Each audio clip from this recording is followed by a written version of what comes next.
విశాఖ మేయర్పై అవిశ్వాస తీర్మానం నోటీసులో కొత్త ట్విస్ట్ చోటు చేసుకుంది. జీవీఎంసీ ప్రత్యేక కౌన్సిల్ సమావేశం కోసం పంపిన అజెండా చూసి కార్పొరేటర్లు అవాక్కవుతున్నారు.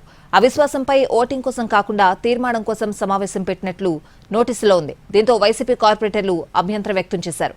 కమిషనర్ పేరుతో అందిన లేఖలు అనుమానాలు రేకెత్తిస్తున్నాయని ఆగ్రహం వ్యక్తం చేస్తున్నారు. గ్రేటర్ విశాఖ మున్సిపల్ కార్పొరేషన్ చుట్టూ రాజకీయ వ్యూహాల ఉచ్చు బిగుసుకుంటోంది. అవిశ్వాసం నెగ్గేందుకు అవసరమైన సంఖ్యాబలం సమకూర్చుకోవడం కూటమికి ఛాలెంజ్ గా మారింది.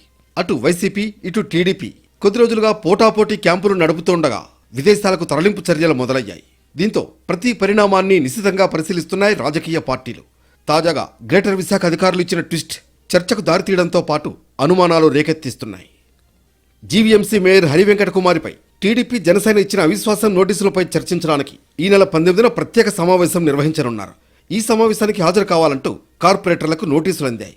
ఆ నోటీసుల్లో మహావిశాఖ నగరపాలక సంస్థ కౌన్సిల్ మేయర్ గొల హరివెంకట కుమారిపై అవిశ్వాసం ప్రకటిస్తుంది అని రాయడంతో పాటు తీర్మానంగా పేర్కొన్నారు.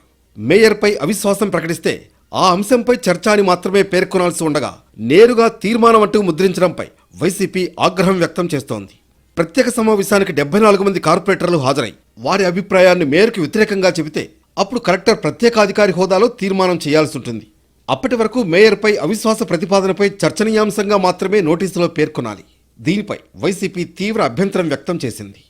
అసలు జీవీఎంసీలో గ్రేటర్ విశాఖ మున్సిపల్ కార్పొరేషన్లో కూటమి పార్టీలకి అది ఉన్నటువంటి 3 పార్టీలు ఏవైతే కూటమిగా ఉన్నాయో ఆ 3 పార్టీలకి బలం లేనప్పటికీ వైఎస్ఆర్ కాంగ్రెస్ పార్టీ చెందినటువంటి సభ్యులు అలాగే వైఎస్ఆర్ కాంగ్రెస్ పార్టీకి చెందినటువంటి సభ్యులు మేయర్గా ఉన్నటువంటి తరుణంలో వారి మీద నో కాన్ఫిడెన్స్ అనేటువంటి దానికి వారు లేఖనివ్వడం జరిగింది.